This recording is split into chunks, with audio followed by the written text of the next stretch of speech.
What's up guys, Houndish here, and today we had some pretty exciting stuff from IGN. We had a bunch of Voidwalker gameplay in PvP, we've got Sentinel gameplay, and on top of this they've shown us around a new PvP map, Endless Vale, and we also have some pretty interesting details on how the control game mode will evolve in Destiny 2. So let's jump straight in and take a quick look at the Voidwalker. The first thing you'll notice is that Blink is still a thing, which is pretty cool. Similar to the updated Voidwalker in Destiny 1, you can see that you lose your radar and HUD visibility for a moment when you use Blink, but this is for around 2 seconds, so it's not too punishing.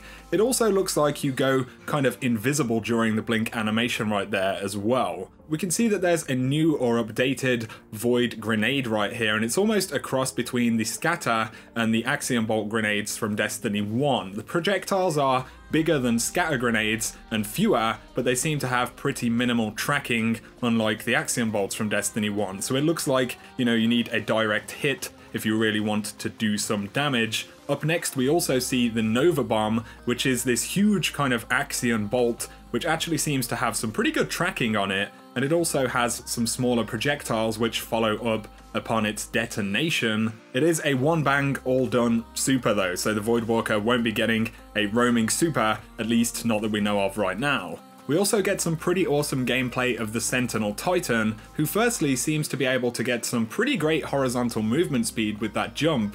We see an explosive grenade up next, which I believe is a suppressor grenade. We did see one of the other players in another clip get suppressed as well. For the super though, we can see that you can charge with the shield in a very similar animation to a shoulder charge or a sun charge from the previous Titan subclasses, and this looks pretty brutal. Also though, you can throw the shield from a distance and it will actually ricochet around. On top of this, you can swing the shield very much like the Vault of Glass relic or something like that for mobility, which is really nice. The swing seems to take less super energy to use, whereas the direct throws or attacks use considerably more. So it's really cool to get a brief look at the Voidwalker and the Sentinel Titan. If you want to check out the full gameplay for these, then the links will be in the description below. Moving on, we got a look at a new PvP map called Endless Vale, which is set on Nessus, and they spoke about the design of the map, as well as the design changes for the control game mode. The map itself is full of Vex architecture. It does have some similarities to maps like Pantheon or Timekeeper from Destiny 1. We have a fairly large map which is broken into pretty small segments around the control points. So we have a pretty symmetrical layout with Zone B around the center of the map, and then kind of separate wings of the map for the initial spawns on A and C.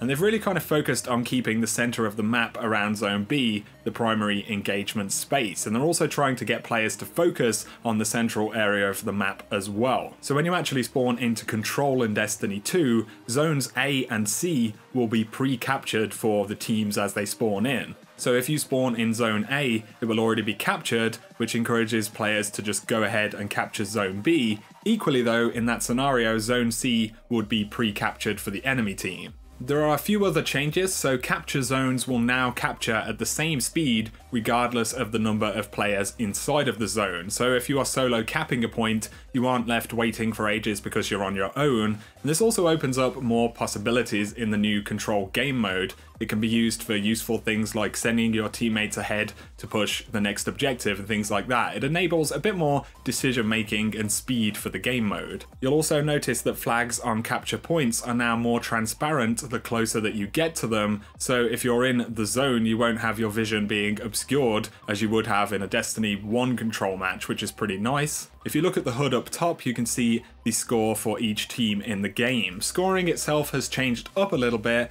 and it means that you earn 1 point for a kill if your team holds 1 control zone. If you hold 2 control zones, you'll get 2 points per kill, and then 3 points if you hold all 3. If you do hold all 3 zones, it gives you the power play status, which means you are scoring the maximum amount of points per kill. Control games will now run for around 8 minutes, and there is also a mercy rule available similar to what we had in Destiny 1. Lars Bakken did reiterate that they're trying to make PvP more learnable and understandable, and on top of the changes we've seen, such as 4v4, the new HUD and the map callouts, the changes to Control are meant to contribute further to that learnability in the new game. So there we go guys, just a brief look at the control mode and a new map in Destiny 2, as well as a first kind of look at the Sentinel and the Voidwalker. Let us know what you think in the comments section below, which subclass you're most excited to play, or any of your thoughts about the changes to control. If you have enjoyed the video, a like is very much appreciated, but for now, thanks for watching guys, and you have an awesome day.